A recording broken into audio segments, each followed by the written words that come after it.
Sugar, a sweet, crystalline substance that was a luxury item between the 17th and 18th century that Europeans had to show wealth, status, and importance. However, over time, this sweet substance transformed into a commonplace necessity that completely changed the course of capitalism, environment, social structure, and industry for the future. Let's talk about that.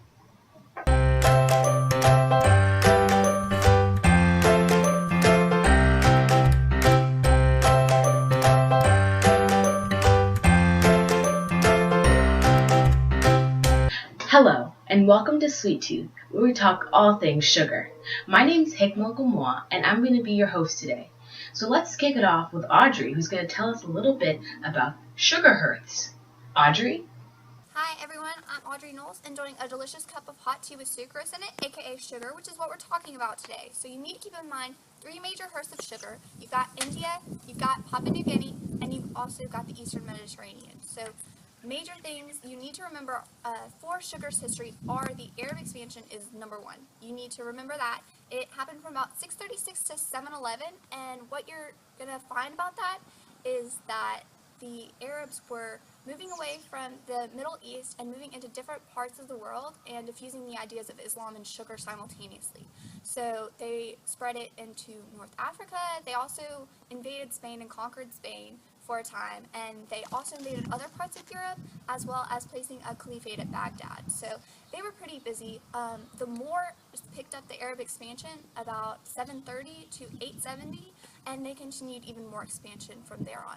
So that was really important, but you need to remember that Europe didn't actually discover sugar until about 1000 BC, which was much, much later in the times. But it wasn't actually until 1650 that the nobility and wealthy in Europe were able to bring sugar into their homes and use it on a daily basis. So that's pretty important to remember, but you also need to remember that Europe developed a sweet tooth extremely quickly. And from that time on, they were looking for different places where they could get sugar from. And one of those places that they ended up getting it from was the Caribbean. And from about 1492 on, the Europeans were only able to get their sucrose from the Caribbean, and so Europe had a major exportation process and trade going with those people, and so a major trade route developed between the Arabs as well as the Europeans and the Caribbean and Africa and so many different places around the world. But we're gonna get to the way that imperialism happened a little bit later, but for now let's throw it back to the news desk. Hikma, what you got? Thanks, Audrey. Now, let's go on to Madison, who's going to tell us about how Europeans impacted the indigenous people with the production of sugar. Madison? The economy in the 1500s to 1850 was directly linked with the ecology, which is the branch of biology that deals with the relationship of organisms to one another and their surroundings. Sugar introduced economic activities such as slavery, shipping, provisioning of sugar producers, and storage and retail trade. The slave trade was influenced the most by the cultivation of sugar because of its growing popularity, and many more slaves were captured and taken to the countries where the sugar was mass produced, like Brazil, Cuba, and of course Haiti.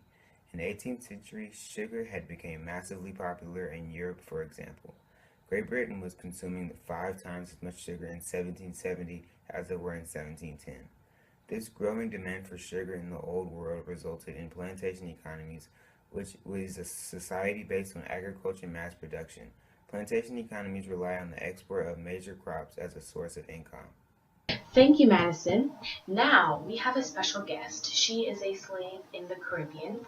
However, she asked to keep her identity a secret, so we would like to welcome her. Thank you for coming on the show. Thank you for having me. So, can you first briefly walk us through how sugar is produced? We would get the sugarcane juice and put them in big vats over fires, and then we would add a little bit of water and mix for 2 to 3 days until the sugar mixture turned into a crystallized form. Interesting. Now, as a slave, were you allowed any of that sugar that you made? No, but we the slaves made these loaves out of the excess sugar crust found in the vats that our master did not need. It was really good. Now, did you guys use that sugar often? Unlike the Europeans, we only used the sugar during special occasions because we never got that much. So really that sugar was a treat, especially for the kids. Okay, well, I'd like to thank you again for coming, and I hope you live a prosperous life and do well. Now, off to Hamna. Hello, I'm Hamna, the Agricultural Production Specialist. Sugar. We eat it so many times every single day that we don't really think about where it comes from. But in real life, getting actual sugar from sugarcane is a really long and complex process. Sugarcane is a tropical and subtropical crop that has a growing season of about 12 months or more, which is a really long time. Sugarcane has also faced obstacles in spreading due to changes in rain and seasonal temperature fluctuations. The crop grows at its very best when it's watered really regularly and when the temperatures stay really steady. For this reason, weather is a huge concern. Drought and lack of rain are feared because that lack of water would reduce the sugar content in the cane. But then on the other hand, too much rain or too much water would cause the cane to rot in the ground or when you cut it open. For this reason, the perfect environment is really needed in order to get the perfect quality cane. Thanks, Hamna. Now, let's see what Jasmine has to say. Jasmine? The Europeans needed someone to make the sugar for them because they weren't going to and weren't able to do it themselves. That is where African slaves came in. Before being shipped to places where they worked on plantations to harvest sugarcane, the slaves had their own lives and cultures. A major part of any culture is religion. Most slaves had their own native beliefs, but some Europeans didn't approve of these beliefs, so they used missionaries to forcefully convert them to the major religion of the Europeans, which was Christianity. The mixing of religion became something common for slaves as they didn't want to lose touch with their native roots. Some of these mixes ended up being major parts of many slaves' lives as, like any religion, they spread throughout the plantations as more people started to believe a certain mix of religion. One of these mixes is Santeria, which is a mix of Afro-Caribbean religions that originated in Cuba due to the slave trade. The use of slaves to harvest sugarcane for sugar for the Europeans affected a lot of people and their lives. Thanks, Jasmine. Now, it looks like Audrey has a few people with her. Let's see what she's up to. Audrey? Alright, I'm here now with Mr. Hernando Gomez. Mr. Gomez, how are you? I'm great. How are you? I'm great. So can you tell me a little bit about yourself and your job and what you do? I am a plantation owner and I work on the Atlantic Islands. Okay, so can you give us a little bit of insight into the history of the Atlantic Islands and the sugar industry there? Originally, the Atlantic Islands were taken over by the Spanish and the Portuguese. Okay, and they did that because? Because there was a increase demand of sugar in Europe. Okay. So I understand that the Eastern Mediterranean sugar industry occurred before the Atlantic. So obviously sugar transferred over, but were there any other major ideas and concepts that transferred from one place to the next? Yes, there were. Plantations and slaves. Fortunate for me, unfortunate for them. Okay. So where is your plantation located specifically in the Atlantic Islands? My plantation is located in the Canary Islands. Okay, and those were colonized by? The Spanish. Okay. So Portugal and its imperialism, do you have any insight to that or no? Yes, I do. It was rounded off by Africa's tip, and there were trades in the east.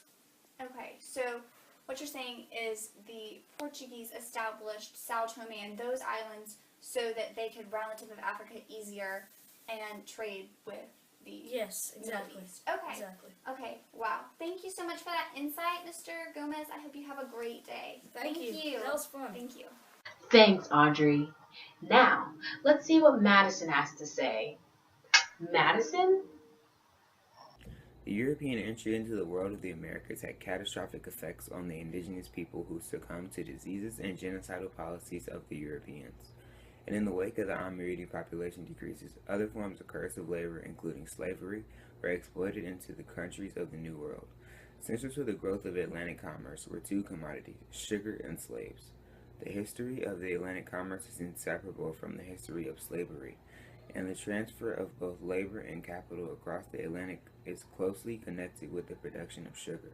Technology and culture were intertwined in the development of sugar industry, one of the mainstays of the new Atlantic economy. Thanks, Madison. Now, off to Hamna. Hamna? When sugarcane is grown, it is very land-consuming, water-dependent, and labor-intensive. Once the perfect environment is found for growing sugarcane, tons of land is dedicated just to growing this one crop. A dozen countries around the world have dedicated 25% or more of their agricultural land in order to grow sugarcane. The production of this crop, however, has resulted in many environmental impacts, one of which is water pollution, which is due to fertilizers and silt from eroded soils dirtying clean bodies of water. Another impact done on the environment is that sugar mills release industrial waste, which can then destroy animals' habitats and kill many organisms.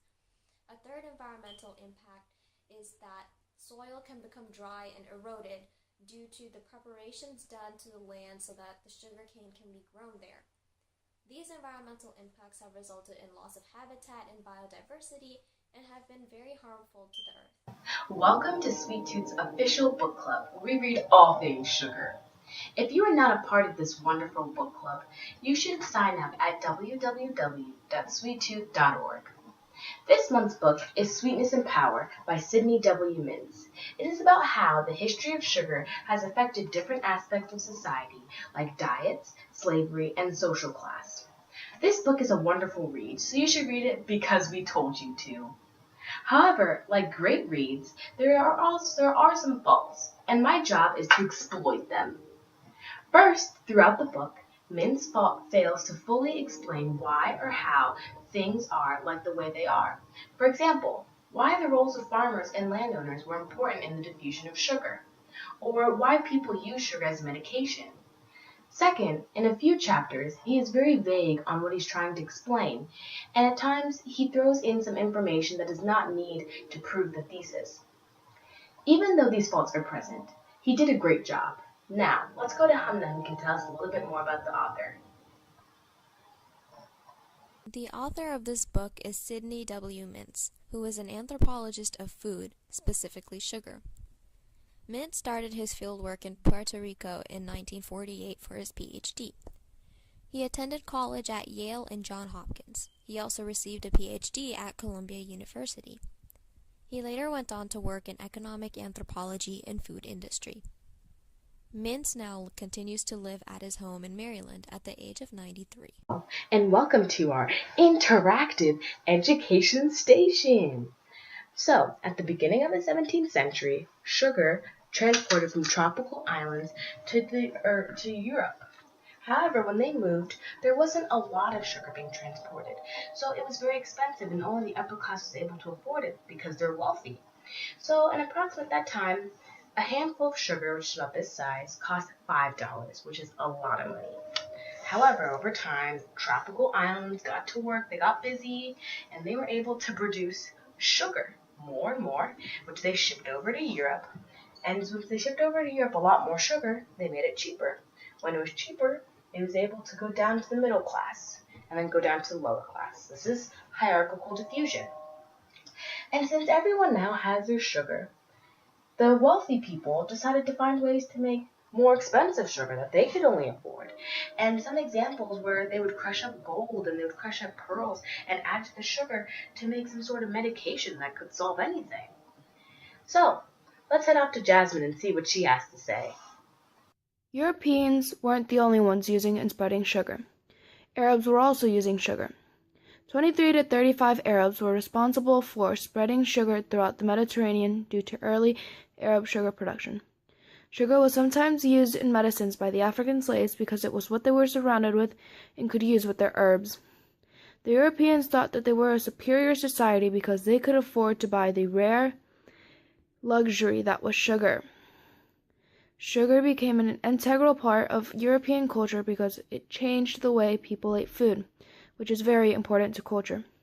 Without sugar, a lot of good food wouldn't have been possible to be invented because almost all our food has some type of sugar in it. The English wouldn't have Bibble, which is a candy.